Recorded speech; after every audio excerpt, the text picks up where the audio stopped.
order. Welcome to the December 12th, 2024 meeting of the Raleigh Historic Development Commission's Certificate of Appropriateness Committee. My name is Wes Tripp, and I am chair of this committee.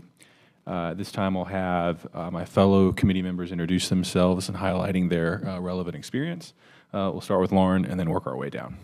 Hi, I'm Lauren Woodard. I'm an architect here in Raleigh, and I've been living in Raleigh for a little over 12 years now and currently reside just east of downtown, East Raleigh. And again, my name is Wes Tripp. I am an attorney here in Raleigh.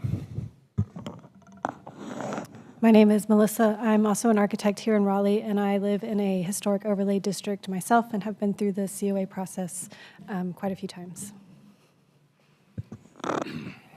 Hi, I'm Jordan Ryland. I'm an architect here in Raleigh, local resident for 15 years. I'll have staff introduce themselves as well. Before I introduce myself, I'll just say that Rob Allen is excused this evening. But I am Colette Canane. I have worked for the City of Raleigh for 6.5 years, and I have a master's degree in historic preservation. Good evening. I am Erin Morton Pugh. I'm also a senior preservation planner with the city. I've worked here for almost 5 years now, and I also have a master's in historic preservation. And Catherine. Catherine Hill. I'm an attorney for the board. All right. First item is the approval of the agenda as published. I'll entertain a motion to approve the agenda. Second. Any discussion or debate? Hearing none, approval of the agenda. All those in favor say aye. Aye. Any opposed? Motion carries. Next will be the approval of the minutes of the October 24, 2024 meeting. I'll entertain a motion to approve the minutes. So moved. Is there a second? Second. Any discussion or debate? Hearing none, question is approval of the minutes for the October meeting. All those in favor say aye. Aye. Any opposed? Motion carries. Staff, any minor works approved in the last month? We approved 16 minor works. All right, excellent. All right, the COA Committee is a quasi-judicial body governed by North Carolina law and the city's Unified Development Ordinance, and we are authorized to hear requests for Certificate of Appropriateness, which is why you all are here today. In hearing these cases, the committee conducts a quasi-judicial evidentiary hearing. That means that the hearing today is like a court hearing. State law sets specific procedures and rules concerning how this committee must make its decisions. These rules are different from some other types of land use decisions like rezoning cases, which are legislative in nature. This committee's decisions are constrained by the standard of review set forth in state law and the UDO and the facts presented at today's hearings. The committee hears and considers evidence presented at the hearing and applies the standards set forth in state law and the city's ordinance. The committee must base its decisions upon competent, material, and substantial evidence presented at the hearing. If you will be speaking as a witness, please focus on the facts and standard and not personal preference or opinion. Participation is limited. This meeting is open to the public. Everyone is welcome to watch. Parties have rights to participate fully. Parties may present evidence, call witnesses, and make legal arguments. Witnesses may testify as to facts to which they are competent to testify, so long as those facts relate to the legal standard. In addition, lay or non-expert witness testimony is limited to facts and not opinions. For certain topics, this committee does hear opinion testimony from expert witnesses. These topics could include projections about impacts on property values and projections about impacts on traffic safety. And we are now ready to move on to the evidentiary hearings on today's agenda. First up is an old application being heard. Again, this is COA 119-2024, 504 Tilden Street. I'll recognize staff for any presentation, and while that's occurring, the applicant and anyone who will be presenting, please come on down to the dais. Would you like to swear us in first? That's an excellent idea. Having been off for away 2 months, I'm getting a little rusty. Yes, please go ahead and swear staff in for their presentations during today's agenda. Please raise your right hand. Do you solemnly swear or affirm the testimony you're about to provide is the truth, the whole truth, and nothing but the truth? I do. Great. I do. Thank you. All right. So as you mentioned, this is case COA 119-2024 for 504 Tilden Street. It is located in the Glenwood Brooklyn Historic District, a street side HOD. The nature of the request is to construct a 2-story rear addition with a bump out and engaged deck, to remove slate roof, install a new roof, replace lighting, remove awnings, remove ramp, remove handrails, and alter landscaping. I will quickly scroll through these photos, which you have seen before, but this is a view of the front of the house from Tilden Street. And again, a more straight-on view. A view of the east yard, the rear of the house, the rear yard, and the west facade. So there have been several amendments and additions to the application. The abbreviated summary of staff concerns as presented in the current staff report are height and material details and specifications that are typically provided as conditions. Thank you. And I'll go ahead and have the applicant introduce themselves and anyone who will be presenting today. Thank you. My name is Anuj Mittal. I am one of the owners of, my wife and I own this house, and I've got Adele and Adam, my team, presenting on my behalf. Okay, go ahead and introduce anyone else who will be speaking today. So, Adele? Yeah, you want us to do it? Yeah, that's fine. Okay. Adele Sweetwood, do you want the address? No, you just, your name and position. And I'm project coordinator for the application. Okay. Adam Hancock, I'm a project manager. Jamie Dawson, I am the owner of Aspire Homes, the construction company with this project. Great. And will all four of you be potentially be speaking at some time during the presentation? Okay, we'll go ahead and swear you all in mass. Please raise your right hand. Do you solemnly swear or affirm the testimony you're about to provide is the truth, the whole truth, and nothing but the truth? Yes. Great. Thank you so much. I'll turn the floor over to the applicant. You can make your presentation as you see fit. Okay. Ma'am, could you take your phone call outside of the hall, please? There's one additional piece that's not a presentation, but we wanted to bring you a sample of the slate roof. So we'll pass that through Colette. So just be careful, it has some ragged edges. We submitted additional materials, including updating drawings, evidence documents and photographs, as well as other specifications, and we tried to address all of the concerns and topics that were brought up last week in the documentation, like the written description kind of documentation. Our plan was to simply let you ask questions, but I'm happy to review specifically any of those topics. I just assumed you didn't want to have a repeat of what you could read. So just let us know.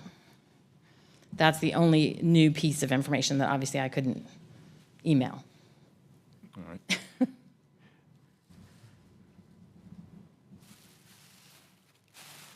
And I would say it's a typical sample. I mean, we don't know how old the roof is, but it's been there a while. Before we get to questions, let me check to make sure if there's any other comments on the application. Are there any other members of the public who wish to provide comment or speak on the application? All right, seeing none, we'll proceed with committee questions.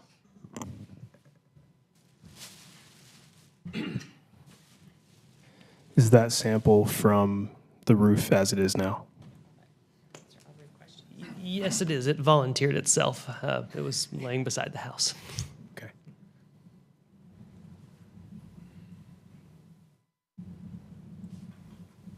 I did include a few more pictures of the roof, just to kind of give you a feel for, where there are broken tiles already and, the inconsistency of and as well as the construction. You can see it was put on over shingles.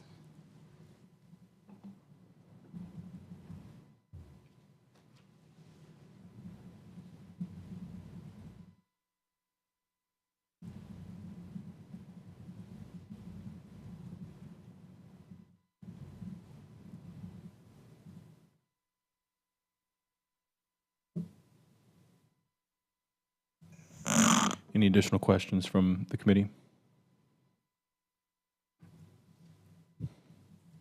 Okay. Hearing none, I'll close the evidentiary hearing and we'll move on to committee discussion. You all can have a seat. Thank you so much. So, being the individual who was not here when this application was heard the first time, but having reviewed the materials and the staff report, I wanted to kind of defer to you all to kind of just generally ask, do you feel that your concerns were addressed and allayed and taken care of? I'll start. I do, and welcome back. I really do feel like after reviewing this that you guys took our feedback into account, and really what was already a pretty good application got pulled into line. I feel like for me, the congruity between the front half and the back half is feeling much more realistic, and I do think that those details for me help, even though this is, there's a staff concern over height. For me, I feel like overall, and we do have evidence of similar additions with similar height differentiation between the front and the back. To me, this felt like a good update to the application. Melissa, any comments? Nothing really new. I do think now, especially I think the side porch was one of our biggest concerns, and I think that has been addressed. It's definitely a big improvement, I think, on and with the congruity, and the additional examples were helpful as well. Yeah, that's all I have. Jordan? I don't think I really have anything to add. Okay. All right. I think we're appropriate time for a motion. Who would like to make that? Sure. I would like to, let me pull up all the conditions, because I think we do have potentials that we still want to think about as far as this material concerns, and making sure that condition to approval, things like these materials get specified. So is that what we're thinking? Yeah. Okay. Motion to approve subject to the conditions in the staff report. Perfect. All right. I'd like to make a motion to approve with the potential conditions. 1, that the siding and trim be painted and installed with a smooth side facing out. 2, that the windows have a smooth painted, non-anodized finish, and that the seams be flush, not pronounced. 3, that the following be provided to and accepted by staff prior to issuance of the blue placard: A, manufacturer specifications and section for windows; B, manufacturer specifications and section for doors. Number 4, that the following will be provided to and accepted by staff prior to installation or construction: A, material specifications for roofing; B, drawing showing installation location for gutters and downspouts, if any; C, construction details for eave and soffit; D, side porch construction details, including railing dimensions and section; E, exterior lighting fixture specifications and dimensions; and F, front yard planting plan showing location, species, and mature height. Is there a second? Seconded. Motion's been made to approve the application subject to the stated conditions. Any discussion or debate? Hearing none. All those in favor say aye. Aye. Aye. Any opposed? Motion carries unanimously. Congratulations. The decision will be official after next month's meeting, when the minutes are approved and after the issuance of the blue placard. So thank you. Great job. Thank you.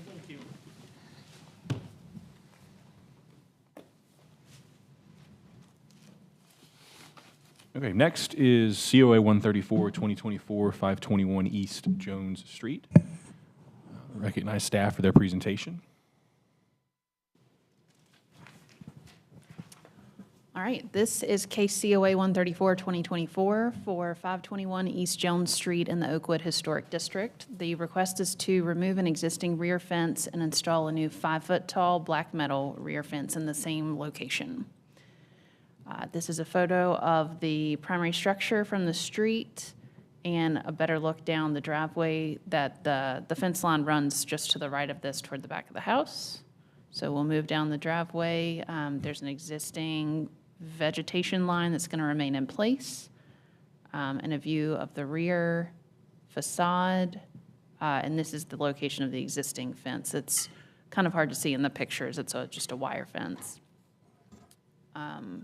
Looking back toward the rear property line at the existing fence, and there are no staff concerns. Excellent. Is the applicant here? Yeah, please come forward.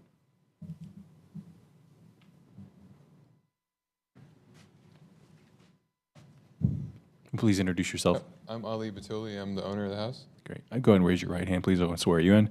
Do you solemnly swear or affirm the testimony you're about to provide is the truth, the whole truth, and nothing but the truth? I do. Great. Thank you. Do you have anything you would like to add to the staff presentation?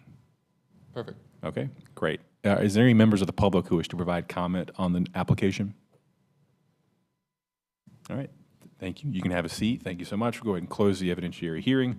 I don't think there's any committee discussion on this matter. No, all right. I'll go ahead and move to approve the application. Seconded. Motion's been approved. Motion's been made and seconded. Any discussion or debate?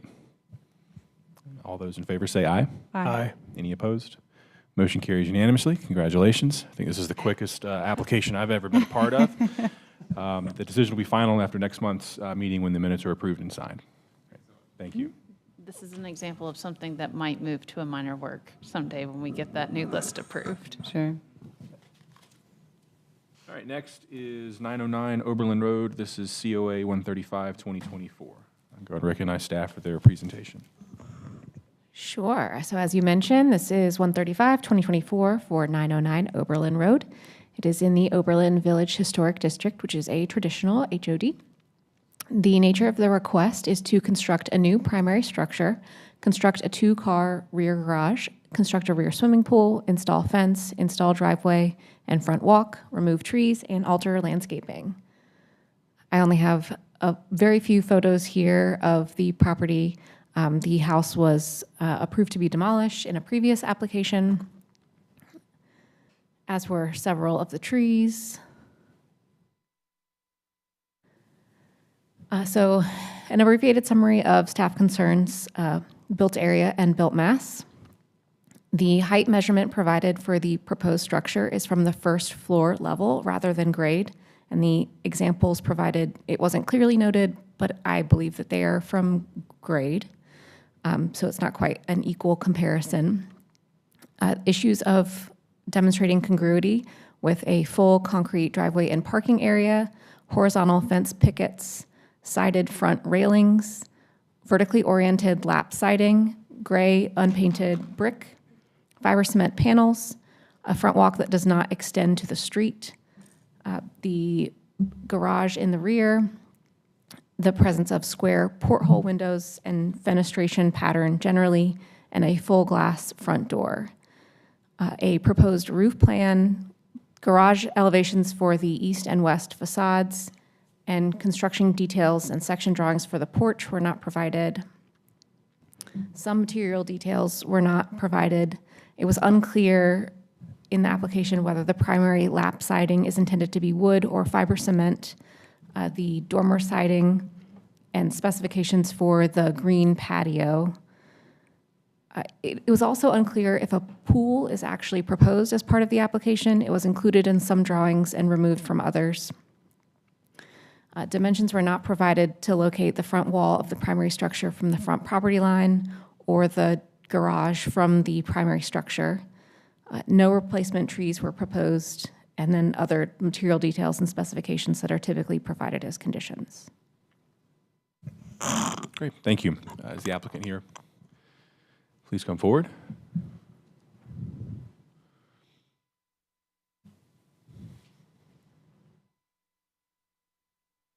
Good evening. I'm Diane Becker. I'm the attorney for Copper Builders.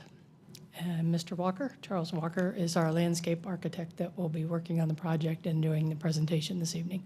Great, thank you. I'll go ahead and swear him in. You solemnly swear or affirm the testimony you're about to provide is the truth, the whole truth, and nothing but the truth, so help you God. Great, thank you. I'll turn things over to you for your presentation. Members of the commission, thank you for your time. Since this plan was first brought to you, and I think the plan that you have on record is the one that Colette was talking about that had a swimming pool in it, that house was being constructed to prospective buyer requests. They have since dropped out of the process, so the plans are in the process of being modified. One of the things that is going, probably the biggest thing that is going, is that the swimming pool is going away, which also means the fence with the horizontal slats is going away. So I believe the commission would see those both as good things. The house that we're going to purport to do is about 3,900 square feet with 4 bedrooms. The layout is basically going to be the same house in front, garage in the back on the driveway. I got a list of applicant responses to the staff's review comments earlier today. So I've gone through and I have I have a list here that talks about what is now going to be proposed. We can go on them point by point if you would like, or I can get comments from the commission if there's anything new or outstanding that this new circumstance creates. How about you go ahead and address each point that you recognized and, Okay. and the response? Go into the ones that are on the TV screen right there. The siding is going to be fiber cement. The dimensions, we've added, the plan that you have now has dimensions added to the location of the house and the garage. We have that taken care of. The sidewalk from the front porch will go to the sidewalk, will go to the street. So we'll have that. The demolition permit that Colette mentions did not have a replacement tree requirement. It was required to keep a couple of trees that were in one corner of the lot. Those are still going to be kept. The tree protection fencing will be there during the totality of the construction and be one of the last things to leave. Now going again through the list that you have in front of you, I said the dimensions are now on the plans. There's no longer a pool. We just talked about the trees, support the full concrete. It has a list of nearby homes that have either a full driveway or a full concrete or parking area for your perusal. Again, the fence has been taken out because the pool is gone. There was a question about the question that Colette had about building height. We will confirm those calculations to make sure there is no question. The roof plan that they're asking for, you'll see in the packet that was given to you has a list of colors and materials of the roof, but we will put a roof plan in place when we have a chance to come back. The question about the windows, we will bow to the commission on what your preference would be for the porthole windows. We'll add construction details that they were asked for. We had mentioned the application is fiber cement. The smooth face will be on the paint, will be on the outside. Let's see if there's other, the brick is specified as a weathered gray. I'm not sure if the commission has a problem with that or not. I'm kind of not clear from what the staff requirements are asking for. Moving on, we'll add more details to the plans based on the new configuration of the building, or the new details of the building. I said that we will have the front walk extend to the front directly to the sidewalk. We're no longer doing the green patios, and any of the details that were in question of that are no longer in play. Let's see, the garages, the accessory garages was listed on 2214 Van Dyke, 2210 Van Dyke, and 2303 Van Dyke. All have accessory buildings. Again, we have eliminated the pool. We can provide some better detail that they're asking for, that the staff is asking for with information like eaves and soffits, and to that configuration. We will add a better detail for the landscaping of the HVAC the HVAC systems.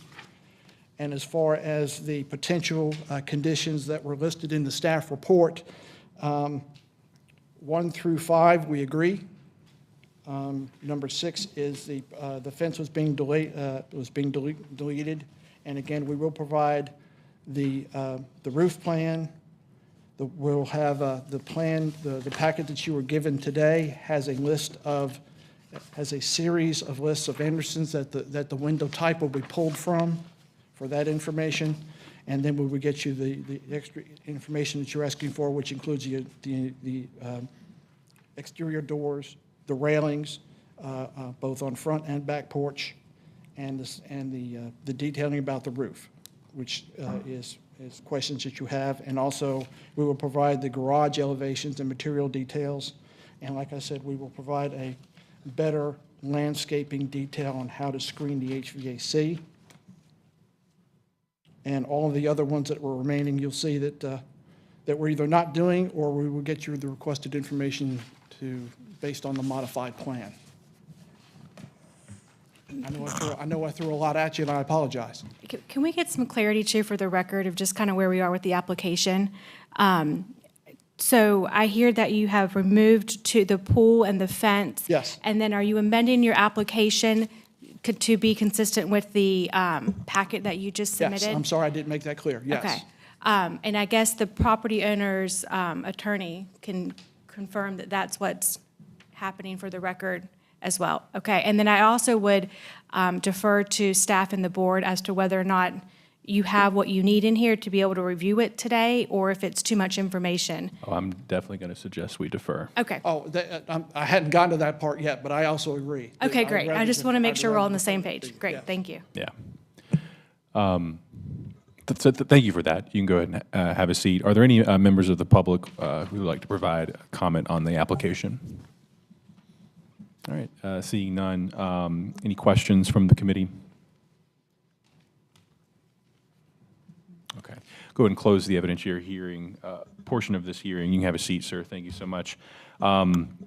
Is there any feedback that members of the committee want to provide the applicant as a discussion item, just to assist them in the process? Anything that stuck out to them that they would like to put on the record? Just to say that it's good to hear that you're flexible with this process, and I do think that getting it tied in per everything that you're already listing is great, and I would also pay particular attention to not just providing your documentation of height, but also thinking deeply about providing enough evidence for it for us, because you're in for your well-related buildings, they're short. So, any other comments? I think the tree preservation plan, I know you don't really have a plan to replace the trees that have been removed, but something I would take under consideration. I know it wasn't required as a stipulation in the demolition process, but it's part of one of the things that we look at here. So I would consider it. Just to be clear, what would you be looking for? Same number of trees or same species, or is that what you're kind of thinking? I just want to make sure we get this right. I'd say just provide some general comments. Yeah, there's some specific verbiage in the guidelines about like species of mature trees. I think typically, when it comes to tree replacements, the commission has typically encouraged that replacements be a similar mature height and canopy coverage. Can do that. So I think looking to the properties in the district about what is the prevalent canopy coverage would Okay. probably be a good thought exercise. We could do that. Yeah, and we've approved, I think, 2 or 3 in the last year properties in the district. So I would look to those COA cases as well as precedent. I can review those, absolutely. All right, Melissa, any comments? Just one comment in terms of providing evidence. I think it's more helpful if we have either photographs or diagrams rather than just a list of addresses, so we can, it's Sure. more helpful. Okay, we can have visually. that. Okay. We have a lot of information that's been provided and a lot of information to be provided. So we certainly want to give staff the opportunity to look at that. And just one additional comment about the brick concern.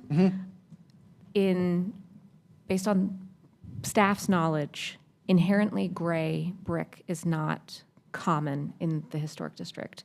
If there are examples, please do provide those. I know that there are some recently painted brick that are considered non-contributing, but as far as historic brick options, I think it's traditional brick coloring is likely what's present in the district. But definitely take a look and see if there's anything else out there. We can do that, absolutely. All right, given the amount of information provided at today's meeting and the amount of information to be provided, still waiting to be provided, I'm going to move that the application be deferred to the February 2025 meeting of this committee. Seconded. That's been motioned and seconded to defer the meeting to February 2025. All those in favor say aye. Aye. Any opposed? Motion carries. And that will be the 27th. Great. Thank you very much. All right. The next and final application for this evening is 415 North Boundary Street. This is COA 136-2024. I'll recognize staff for their presentation. Rolling right along tonight. Yeah.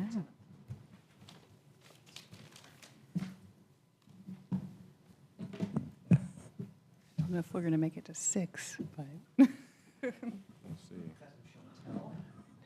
Yay. Yeah, well, We made some modifications like printouts. yes, yeah. Let's do this for the record. It might be better if we do it formally, introduce you, and so you can state for the record what you're putting into the record. Because all of this goes into a Yeah, just Great. go ahead and wait by the They'll- dais. Yeah, go ahead and they'll- wait by the dais first, and I'll direct you. They'll swear you in. I'll give that short presentation, and then you just cue me when you want this stuff passed out as you go, and we'll make sure they get it. I've already asked staff to provide their presentation, so we'll just hold off on talking about the new information, and we'll direct you as we go. All right, so this is case COA 136-2024 for 415 North Boundary Street in the Oakwood Historic District.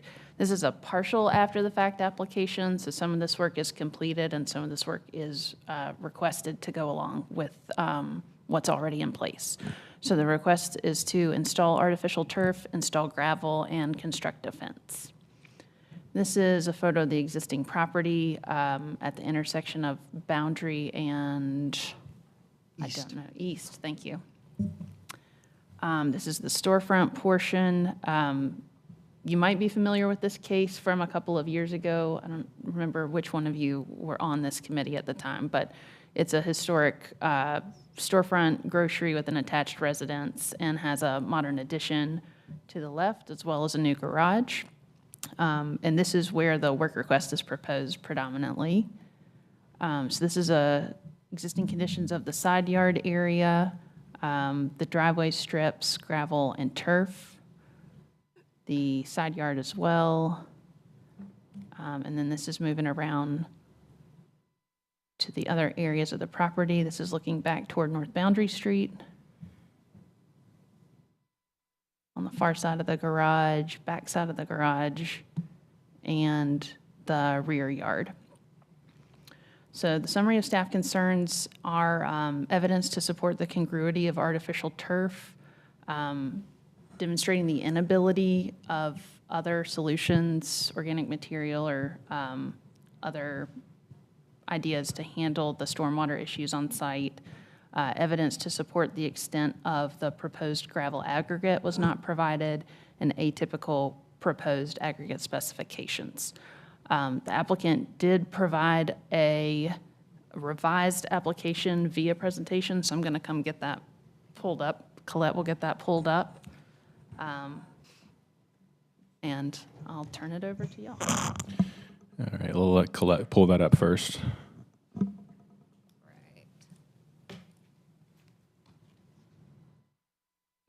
make this as big as possible. So you can scroll or use the arrows. Okay. All right, first, please introduce yourself. Yeah, I'm Jerry Stifelman. All right, great. I'm co-own the house with my wife Tracy, who's right behind me. Excellent. All right, we'll go and swear you in. Will your wife be presenting as well, or? She might be, so swear us both. Let's just do both, Yeah. just to be safe. Please raise your right hand. You two as well. You too, ma'am. Sorry. Do you solemnly swear or affirm the testimony you're about to provide is the truth, the whole truth, and nothing but the truth? I do. Great. Thank you. All right. The floor is yours. There were some comments from staff that I wanted to take a little issue with. One of the things mentioned was that it says the lot configuration has extensive frontage along Boundary Street, but if we go to the picture, you can see that the whole lot, the house covers almost the entirety of the backyard. The garage covers the rest. It's just about I'm learning to scroll. Only 15.3 feet of that yard is visible from the street. It's 79 feet wide, so the vast majority, it seems, from living in the house and looking at it, is not visible from the street. This is, this is an after-the-fact COA. We did not know the turf was disallowed. We read through the worksheet, and so we've used this yard extensively as it is since 2021. And so one of the things that was mentioned is the COA process does not regulate or review use. And I think that's mentioned, I'm sure, by the staff because to tell you not to consider it. But as a resident of Oakwood, it seems quite clear that the COA process does take into account use, but it comes into account through me and throughout the residents of Oakwood, because when we want to put in a COA for a change, it's entirely based on use, because people live their lives in Oakwood, and when we see, like, one of the interesting things in trying to determine congruity for us as residents is we're dealing with a backyard. And in Oakwood, I can't see people's backyards. It's not part of the ostensible congruity of the neighborhood. So that's how come we did include in here a swimming pool, because we know those people, so we know they had a swimming pool. If I didn't know that, I would have no idea they have a swimming pool in their backyard. There seems like there's a quite clear pattern of people using this committee has done, I think, a really good job in keeping the balance in Oakwood for raised decks and swimming pools in ways that people live their lives, but keep it so that it doesn't change the historic nature of the neighborhood, predominantly by privacy. So I wanted to mention that. Looking through the staff recommendations, we wanted to modify considerably. Originally, we were asking to keep the turf, go to the pictures. One of the things I'll emphasize from looking at these pictures is how hard it is to see the turf from the road because of the fence and the house. It was only seen because when the committee was taking pictures, because we've also applied for solar panels, and the turf was noticed. And I think it was because we had a strip of turf outside the fence that was actually done by mistake. We immediately picked that up and took it away. So in our initial application, we were asking to keep turf to the left of the driveway and down here. Now we're proposing not to have any turf there at all, and instead to do grass and plantings per the suggestion of the staff. And we're very happy to work with staff to make sure those things are congruous. One of the things that Aaron suggested early on was a rain garden, and I know there's often support from the city of Raleigh for those things. We would love to do that, and we do have an appointment to consult with someone in that regard. So the only place we're actually seeking to keep turf is the backyard, which would be, find the best way to show it to you. So in this picture here, and one of the other things that was mentioned by staff is we were proposing a lot of gravel here, is that would really break with tradition in the neighborhood to have that much gravel in the front. So the only place where we would keep gravel is just on those two driveway strips. The other two strips with this, do I have a cursor? Yes. We would change these to plantings and this and down here. So, and then we're proposing fencing to the left and to the right of the garage. This picture doesn't quite do it justice. The fencing on the left would be at the front of the garage, and the fencing on the right would be about 11 feet to the side of the garage, and we're proposing the turf only exist behind those fences. And there was also a note in the staff report, I think a concern with the kind of gravel. So whatever, we're totally amenable to the staff telling us, and I think there was a description of a certain kind of, I think it said gray and a certain kind of jaggedness. That's fine with us. We'll put whatever kind of gravel the staff tells us is congruous. So really our big concern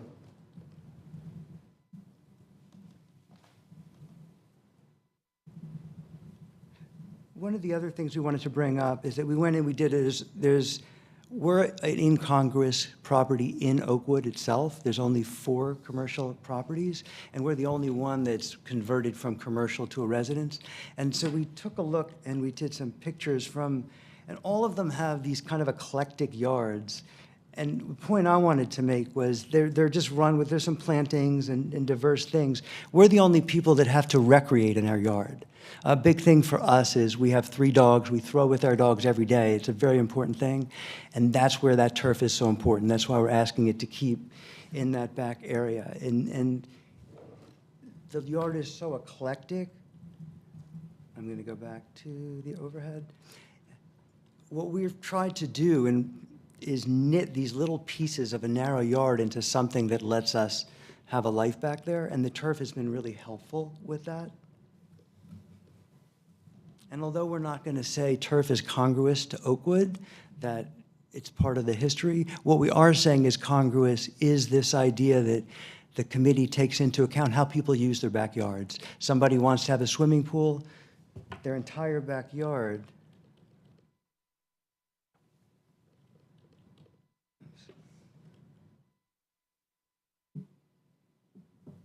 almost this entire backyard has become devoted to that swimming area.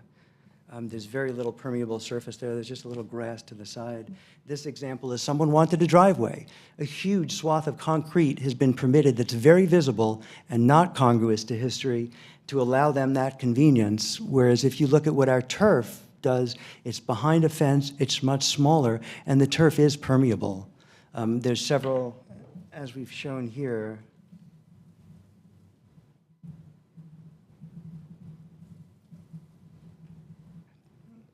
I should have done a table of contents. But there's a page that shows the extensive grading underneath. In fact, one of our concerns when we moved in the house, because that's why we can't grow grasses, I don't know if you know, boundaries of this very steep grade in Oakwood. So the yard just becomes mud very quickly. And when we moved in, when every time it rains, you're just standing in mud puddles. With the turf, because of that drainage, there's never standing water on it.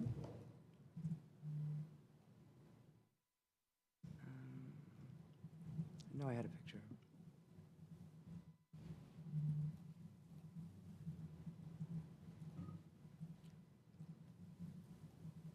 And yes, we didn't go and we're not a multi-million-dollar business like Merriam Wynn. We didn't have all these different people go to determine the chemical composition of our yard. But we did have Donald Florence, who's handled our yard in 4 residences and he knows from experience, he's been doing this for over 30 years.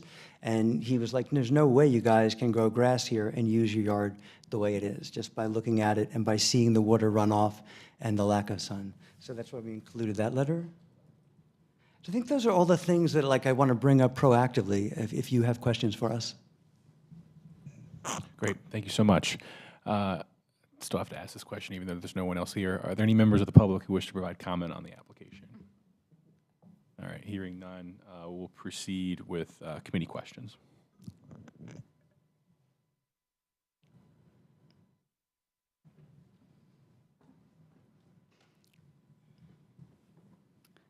I have one, just so I'm clear. The only new fencing you're proposing is the fencing to the sides of your modern little piece there? Yes, yes. Okay. Yeah. And then everything that is towards the street from that is currently going to be either gravel or planting, or is there turf? There'd be in this no area as new well? gravel. We might replace gravel with gravel recommended by the staff to be congruous, but the only gravel would be those 2 strips now. We're changing that, yeah. And then anything that's shown turf now is planting? if I'm Exactly, correct? yeah. Okay, all right, thank you. That was it. Any additional questions from the committee? Jordan, Melissa? I don't know if this is a question you can answer, but if you are proposing replacing the turf that's in the side yard, I guess what makes you think that you can have grass or plantings in the side yard and not in the rear yard where you're proposing to keep the turf? 2 things. One is the rear yard gets the most water and has least sun, but also that's where we throw with our dogs. So the usage pattern would be different. We're not walking and running with 3 dogs on that part of the yard every day. Any additional questions? All right, hearing none, I'll close the evidentiary portion of the hearing. You can have a seat. Thank you so much. And we'll move to committee discussion.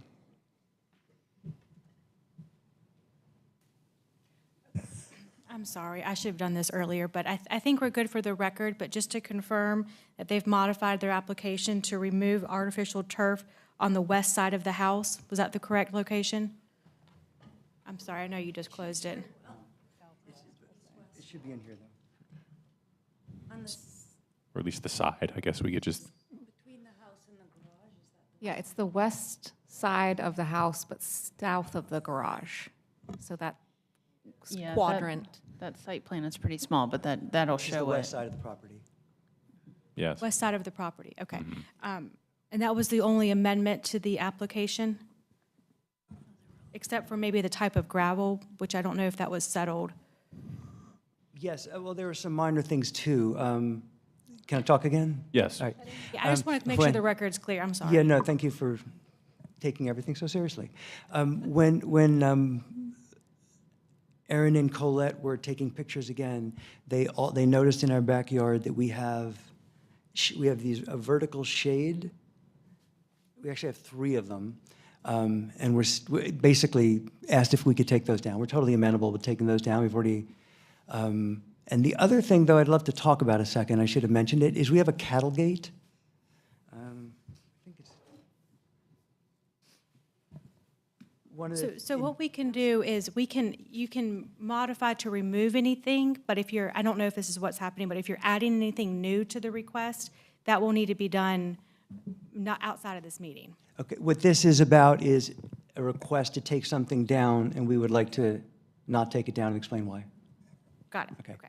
This cattle gate, which is not congruous, is something we put in so we could make more use of our yard, so we can close in dogs here. I'm a dog trainer, so that's why this is such a thing to me. I work with my dogs.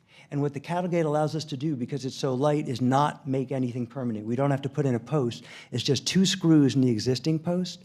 And there's many things you'll see in the neighborhood. It's very common for people to have porch swings for their children, which are usually affixed to a porch ceiling with 2 screws. And so we don't see it as a permanent thing and would like to keep that. And again, it's in the backyard, no one can see it. Thank So you. staff would not review this as though it's a temporary installation.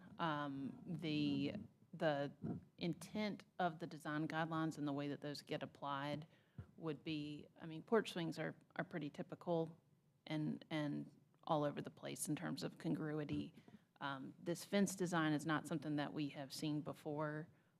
Typically, we've seen other applications where folks have proposed, for instance, like construction fencing that's not permanently installed in the ground, but we determined with our zoning enforcement team that that was not really meeting the intent of the design guidelines in terms of whether you need a COA or not, because of how it's being utilized.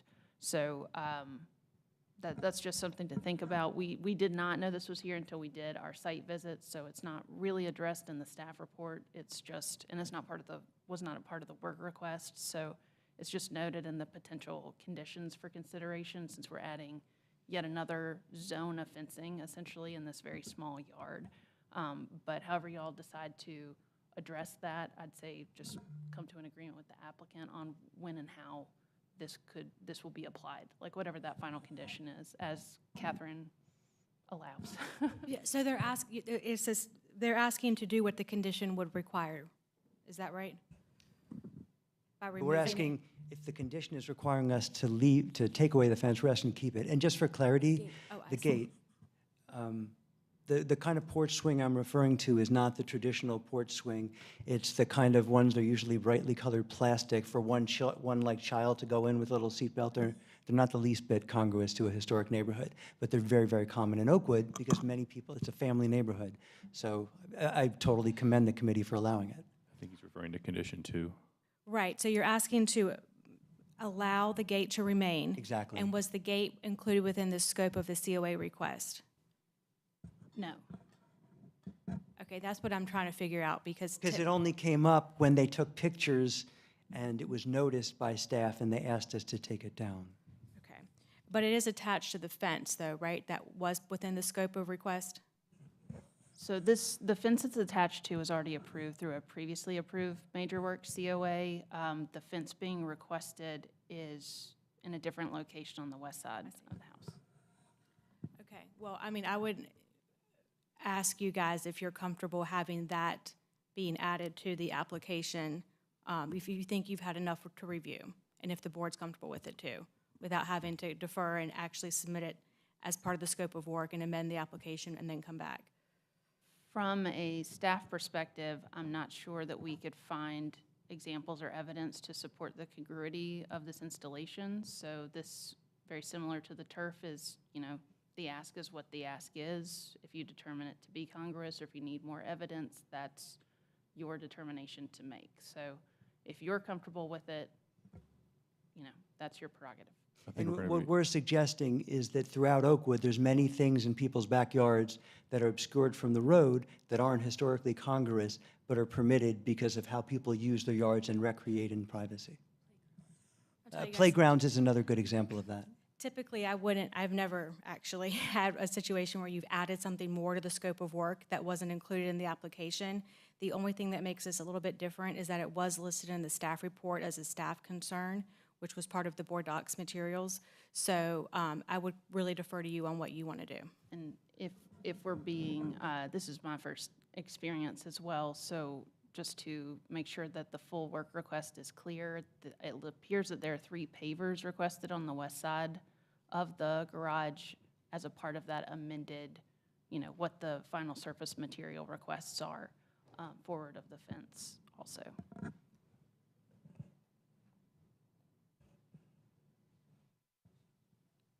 Which for that coverage, you know, we see stepping stones and pathways of the like all the time. We just don't have any information on the specifications, so maybe include that as a condition if that's And we're happy to work with Aaron and Colette to just whatever recommendation of pavers we'll just use. You may have already mentioned this earlier. What is the purpose of this wall-mounted screen in cattle gate? Did it help you with your dogs? It lets us, so then we can have dogs. Let me explain. Yeah, you do dog. Well, I'm a dog trainer, and my dogs are working breeds, and it helps me separate them when I'm working with one and the other stay behind and switch them out. And but then when we're not out there, it just stays folded back like you saw in the photo. Can we see the site plan again and have you guys confirm the location of it for us? It would be, it's right here. So it separates this area of the yard from that area. So Tracy will have a dog off in here, and then that's a trainee dog. No, your dog is here. Okay, and then a thank helper you. dog there. Those terms. Okay. Yeah, just separating the dogs so I can work separately with them. Thank you. Y'all can have a seat. Appreciate it.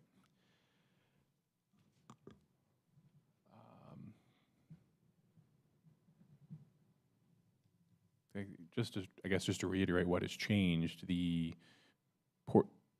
west side of the property, where what used to be proposed to be turf is now plantings or grass, and then keeping the turf in the backyard with this additional fence. Looks like the fence might have moved back. Yeah. To And then the additional fences, that's not changed, but right. Overall, I do like the changes that were made. The west side of the property, I mean, is more visible for people walking by. I don't have a problem with keeping the turf in the back in this fence that we've just discussed. It's not really viewable from the street or the sidewalk. It allows property owners to use the backyard as they desire. I know this would be setting some precedent, but that's just my thoughts right now.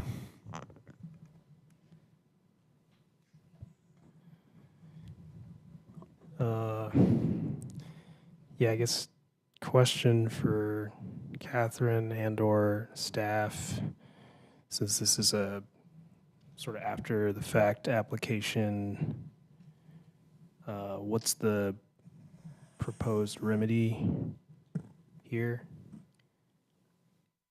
What do you mean by proposed? Are you asking what would happen if they did not get a COA for the work? Right.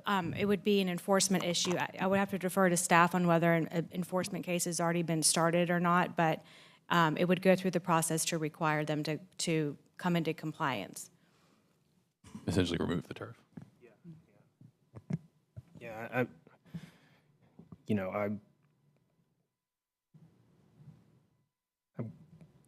I'm with you, Wes. I think it's in the backyard. It's not visible from the street, but in so many words, it kind of feels like our hands are tied here. I mean,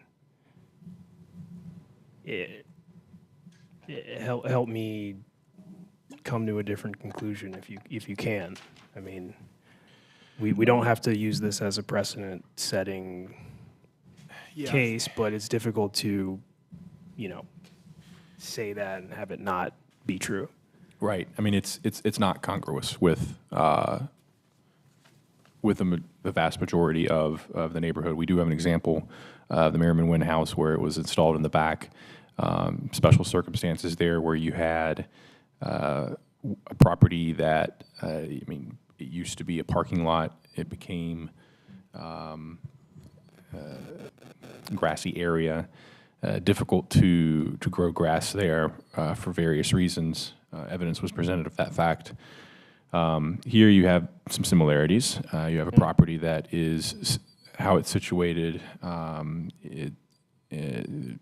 Very limited amount of vegetation, water pools, muddy, hard for anything to grow. We do have a landscape professional who provided this letter giving his opinion that the area is difficult for any vegetation to grow. So yes, it would be setting, I don't want to say setting precedent, but if you couch it in the circumstances of the case where you recognize that it's a small area, how it's sited and situated, and the way the water, the testimony says that the water pool is difficult to grow, it's muddy, and that the turf allows them to use the property as they desire, the backyard area with dogs, and given that it's not viewable from the street, those are the reasons that would lean in, that I think to allow it. But I can understand your hesitation. Well, I guess so. Yeah, you're kind of trying to walk the path with you here. I don't think it's visibility from the street is something that we actually can consider per the guidelines. No, it's not. But I think there's a potential, maybe like the technical definition of hardship maybe doesn't rise to that, but there is some, if we use Merriman Wynn as the next closest kind of thing, there's no ability to grow grass, or there's like proven attempts that didn't work. So that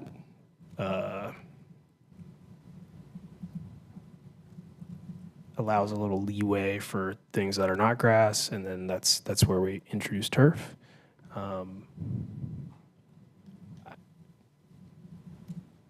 Something in there feels like it could be more in line with what we would expect to see here. Because I don't... Not right now. Thank you, though. Because I think, the other sort of staff concerns are largely about the aggregate, and I think the applicant has said that they'd be willing to amend the aggregate size and appearance to be typical to what else is in the district. So I think the turf's kind of the big, maybe the only one. Yeah, I think the turf is the sticking point.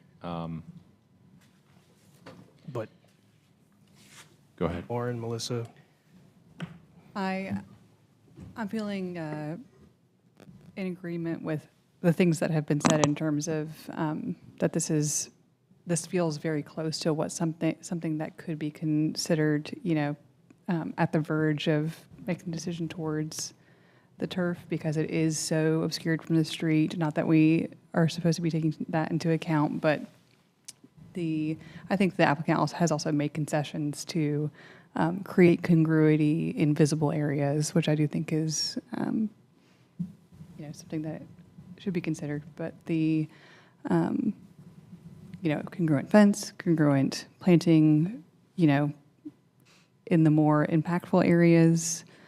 And I think that considering the layout of their site, to me, it seems like you can see that any grass would be shaded out there, even without a use case scenario.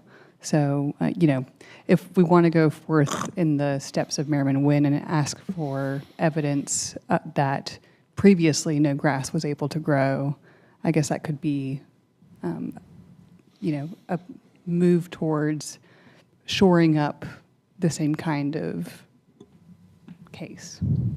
And if there's any concern that, we'd be setting a precedent that would just allow anyone to put turf in their backyard or their front yard, I think this committee would be able to, if it went forward with approving it, this would have been the second time that turf has been approved. But in both circumstances, as you mentioned, there's been some hardship.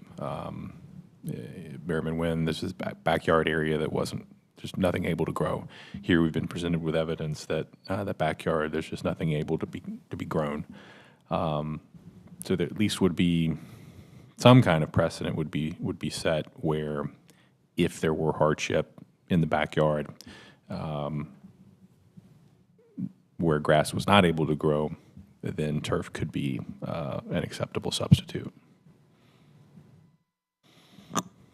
And we're stating the evidence that grass can't grow in this specific instance is just the letter from the landscape designer, landscaper. It's the testimony of the property owner that grass isn't able to grow, which is competent testimony, and then also the letter from the landscape professional. And it's up to the committee to determine whether we give the weight we give that testimony.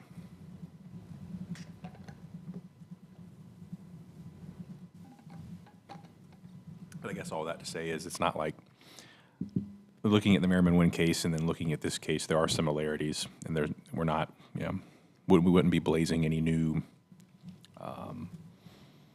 going off on a tangent that's not related to what the committee's has done before.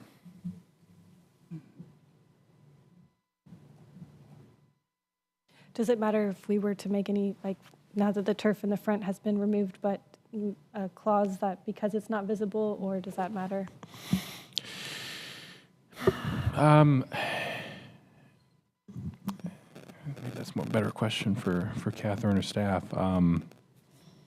We're looking at the this is an after the fact COA, so we're looking at the application as if it hasn't been, as if it's not there. So you maybe want to repeat the question. I don't know.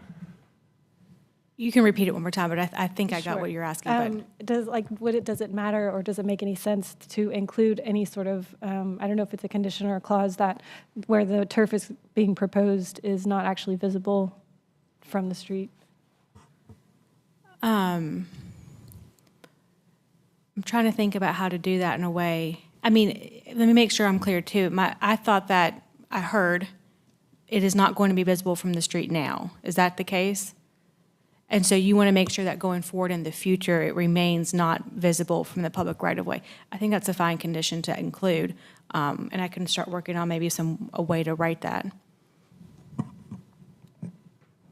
Question for staff.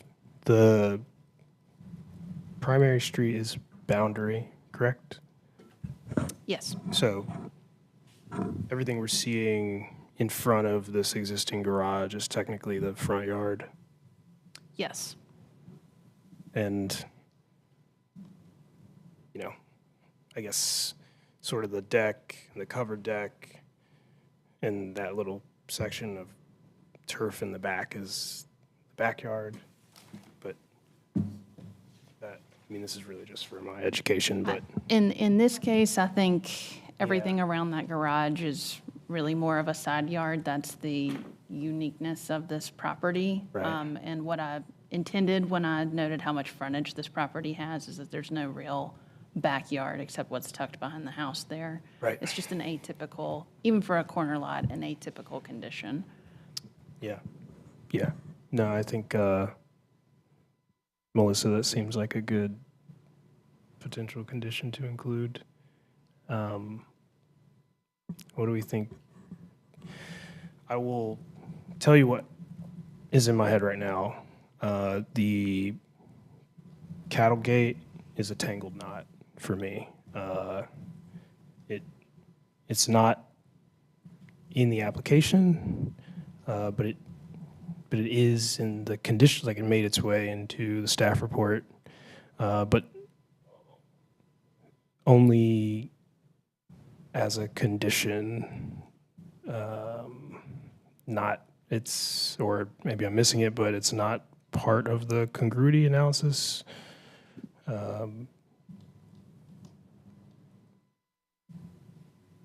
So, or a staff concern. So I don't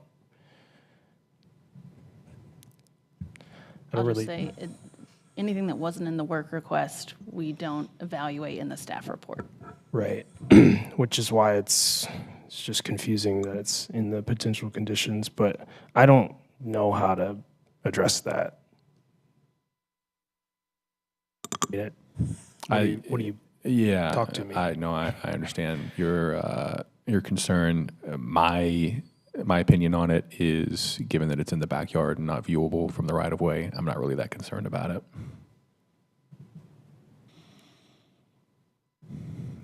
And given its unique use, I don't think that's also something that's going to be spreading through Oakwood.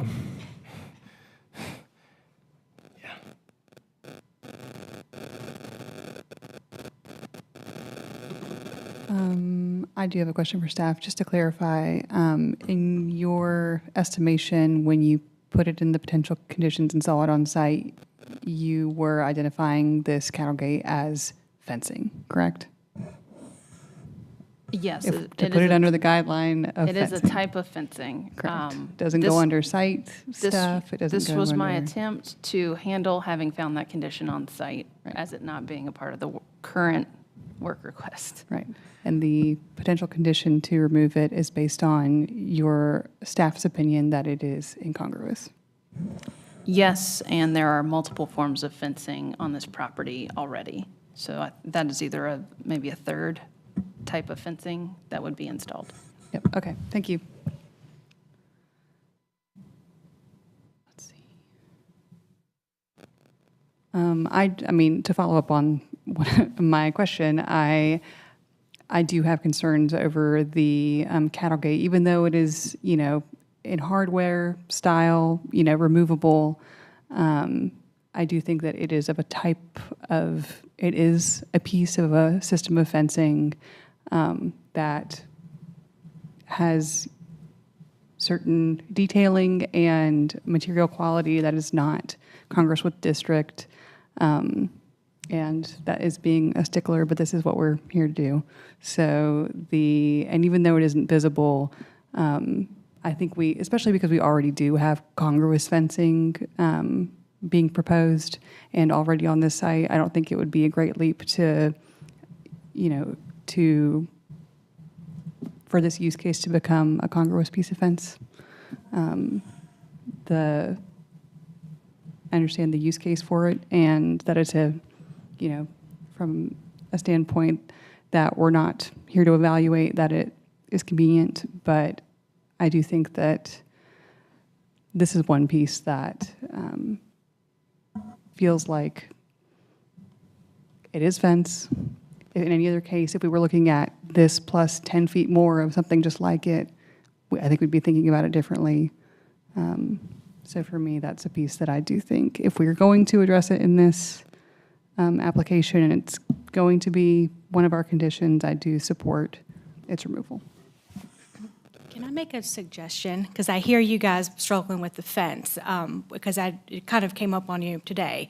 I would suggest that if you are not sure if it's something you can approve, that you don't include it and that they submit an application and go through the process that they typically would go through, or amend their application and come back before you to explain and present their case as to whether or not it's congruous before you make a decision. Yeah. And I mean, you could probably make an argument that it's not even a fence, but that's not for me to make.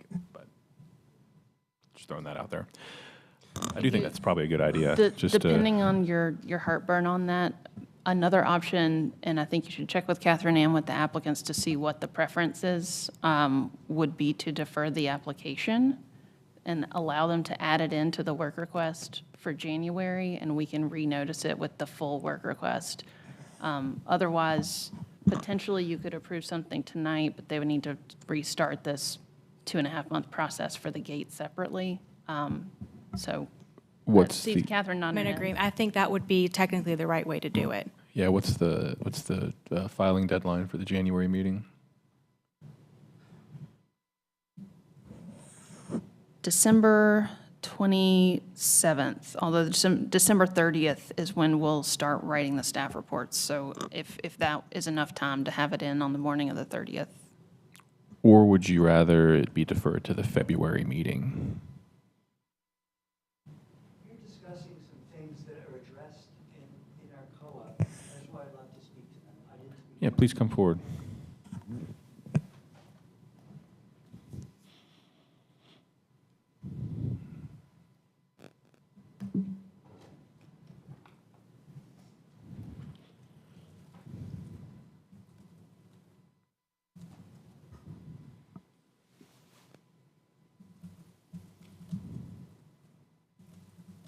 I apologize, it takes me a little bit to go through this.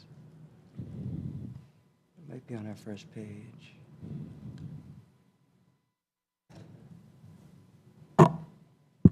In terms of the fence, and I think we have Article 1311, introduce contemporary equipment or incompatible site features, satellite dishes, playground equipment, mechanical units, and swimming pools. These are all things that are noted in the guidelines in locations that do not compromise the historical character of the building, site, or district. Locate such features unobtrusively and screen them from view. So Jordan, when you're asking how do you process the fence, to me, that's what my suggestion would be exactly that. And for us to come up with the historical something that's congruous, it would have to go back to something that's old-fashioned before you could have aluminum that can make a fence so light it doesn't require me to punch another post into the ground on the opposite side. It would require a heavy wooden fence. That's in fact why they came up with cattle fences in the first place.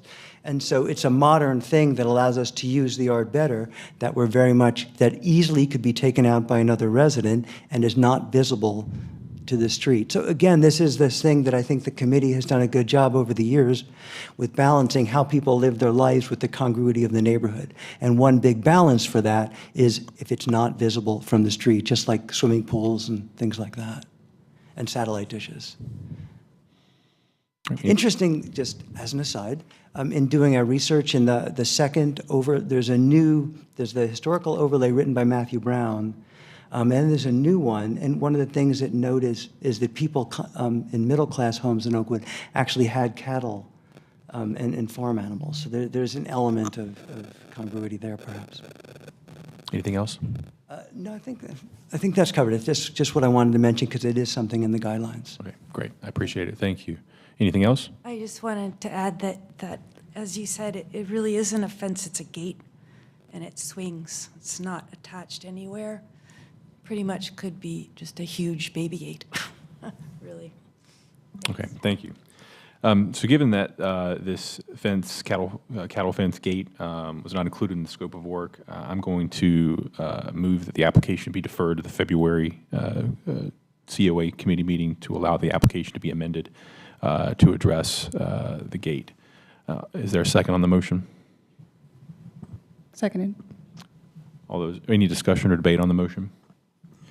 Hearing none, all those in favor say aye. Aye. Any opposed? All right, motion carries unanimously. The application's been deferred to the February meeting. Please consult with staff on what needs to be amended and changed with the application and the deadlines to submit that information. Thank you. I think you guys already said earlier, February 27? 27th. All right. I'll send you an email with the staff report. All right. Anything else to come before the committee? I'll just keep that box. Catherine, was there something you wanted Once to your say? meeting's done. What's that? Once the meeting's done, I Oh, will okay. let Oh, you go. sorry. But no, nothing Off- for me off right the now. rec- Yeah. All right. Anything else for the committee? All right, hearing none, this meeting is adjourned until tomorrow at 9 a.m.